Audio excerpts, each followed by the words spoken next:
वो आएंगे तो उन्हें उनके वालिद साहब से मुलाकात भी करने दी जाएगी, जो उनका हक है। देखिए, बिल्कुल उनके वालिद की पाकिस्तान की तारीख में ये ऐसा कैदी है जिसकी सबसे ज़्यादा मुलाकातें उसके घर वालों के साथ और उसकी पार्टी के साथ, उसके वकला के साथ, बैरून मुल्क से आए हुए लोगों के साथ, यानी वो जिसे बेशुमार मुलाकातें होती हैं और वो होती रहेंगी जेल मैनुअल के तहत, अदालती हुक्म के तहत।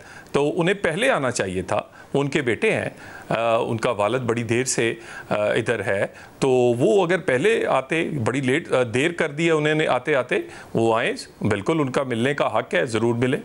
और पुरअमन एहतजाज में अगर वो शामिल होते हैं जिसमें कोई वायलेंस नहीं होता तो वो भी हक इस्तेमाल करने दिया जाएगा उन्हें?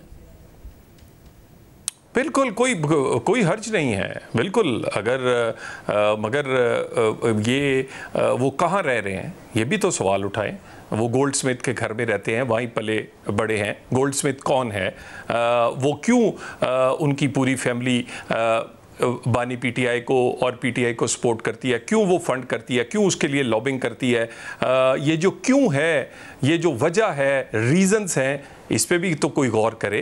और ये तो बानी पीटीआई की सियासत में आने से बहुत साल पहले भी साहब वो जमाइमा साहिबा के पास रहते हैं, जो उनकी वालदा हैं, और ज़ाहिर बेटे वालिद को सपोर्ट करेंगे। और अगर कोई वालदा या कोई एक्स वाइफ अपने एक्स हस्बैंड को सपोर्ट कर रही है, इसमें भी कोई बुराई नहीं है, और बिल्कुल कोई बुराई नहीं है। तो आप इसको जो गोल्डस्मिथ का रंग दे रहे हैं, वो एक एक्स वाइफ और बच्चों की माँ का रंग भी है।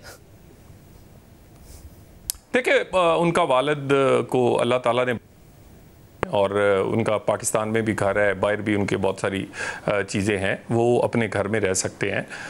और यकीनन हमारे लिए एक कंसर्न है इसराइल के हवाले से, और बड़ा ये बेसिक कंसर्न है। और इंडिया की मौजूदा हमलों में भी जो सबसे ज़्यादा सपोर्ट थी वो इसराइल की थी, वो टेक्नोलॉजी की हो, वो बाकी असिस्टेंस की हो, और वो पाकिस्तान को एक आंख नहीं उनको भाता। तो ये बात ये है कि वो आए, वो कहीं इंडिपेंडेंट रहते, वो अब माशाल्लाह बहुत बड़े हैं, वो कोई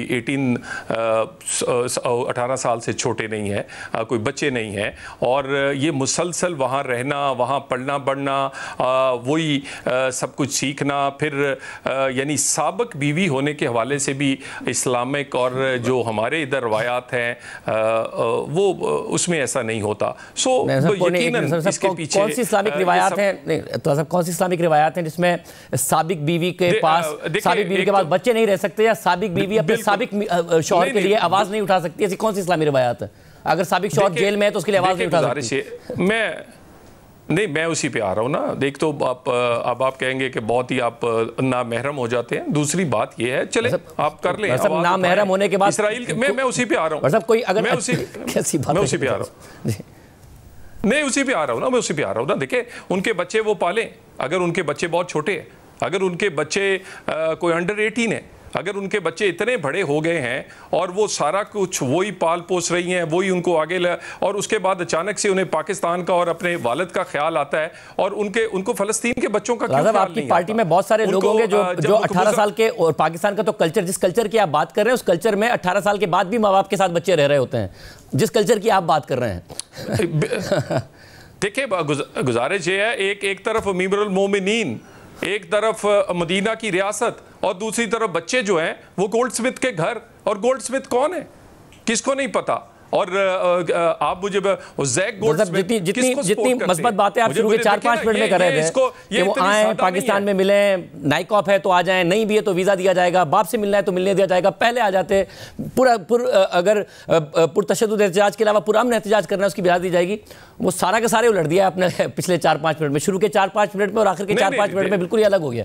देखिए ये सवालात बड़े अहम हैं कि गोल्डस्मिथ और ये पूरी लॉबी पीटीआई और बानी पीटीआई को क्यों सपोर्ट करती है, क्यों फंड करती है, क्यों उनके लिए इतनी परेशान है, कि यही वो लोग हैं जो फ़लस्तीन के अगेंस्ट है, यही वो लोग हैं जो पाकिस्तान के अगेंस्ट है, यही वो लोग हैं जो प्रो इसराइली हैं, और ये सारी की सारी इंटरनेशनल ये जो लॉबी है, ये जो एंटी पाकिस्तान है, ये प्रो इमरान क्यों है? मतलब पौने 4 साल मुझे ये बताइए, एक मिनट, पौने 4 साल इमरान खान साहब वज़ीर आज़म रहे हैं, उनका कोई बयान नहीं है इसराइल की सपोर्ट में, उनका कोई ऐसा बयान नहीं है। वो इसराइल को तस्लीम करने के खिलाफ भी बात कर चुके हैं कि कायद आज़म के नजरिए के खिलाफ नहीं जा सकते। जमायमा खान की कोई ऐसी स्टेटमेंट नहीं है जिसमें वो पैलेस्टाइन के अंदर जो हो रहा है उसमें इसराइल की हिमायत करती हो, कंडेम करने की आपको जरूर मिल जाएंगी, और वो जमायमा के साथ रहते हैं जो कि उनकी वालदा है। मगर आप अगर कह रहे हैं कि वो आएंगे तो हम पीटीआई के रहनुमाओं से ये बात पूछ लेते हैं कि वो इस हवाले से क्या करेंगे।